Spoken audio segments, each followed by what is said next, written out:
Do you sometimes get so caught up in something that you completely forget to eat or go to the bathroom or drink water for hours? Or maybe you're the opposite. You're extra sensitive to your body's cues. You can feel your heart pounding in every part of your body, or you can feel the food moving through your intestines. If either of these are you, then you probably have an issue with interoception. I recently posted a video on this and I got so many questions. So I wanted to do a couple more videos answering some of the questions that I got. So in this video, we're going to talk a little bit more about the basics of interoception. So first, what is interoception? It's going to be your awareness of your internal body cues.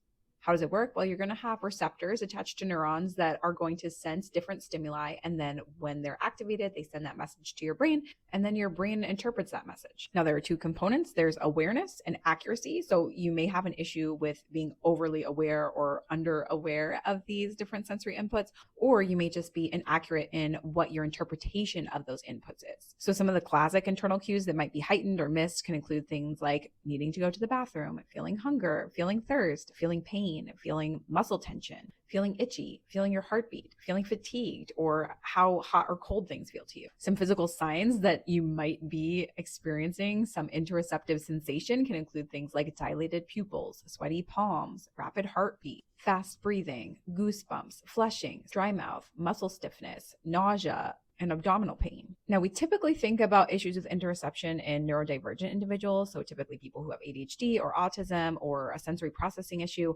However, there are a lot of other different conditions that can present with interoceptive differences as well. So things like anxiety, depression, dissociation, eating disorders, panic, somatic symptoms disorder, and substance use. So why is it important? Well, interoception is a crucial component of emotional regulation, and those who have a dysregulated interoception system are going to have trouble with self-regulation. Not only does it affect emotional regulation, but it's simply a part of maintaining homeostasis. Think about it. If your body is cold, then it's going to send signals to your brain that say, I am cold, I need to layer up, and that protects you, right, to stay warm. Or if you are experiencing pain, then that is telling your brain that there is something going on that is causing that pain, and that thing probably needs to be addressed. But if you're not sensing pain, if you're not sensing cold, or if you're overly sensitive to these things, then it can cause you either to hyperreact to things that aren't dangerous or to underreact to things that are dangerous. It's also important for maintaining good health and wellness. If you're not able to sense when you're hungry or thirsty or you need to go to the bathroom, you're not meeting your body's basic needs. It's also important in order for you to be able to have a good sense of self, to understand your body and what different sensations mean. And it's also important to be able to understand the experience of others. So if you can't understand what it might feel like to feel pain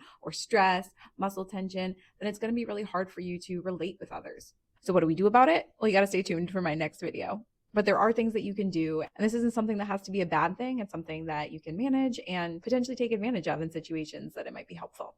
Wish you all good mental health today, and I'll see you in the next one.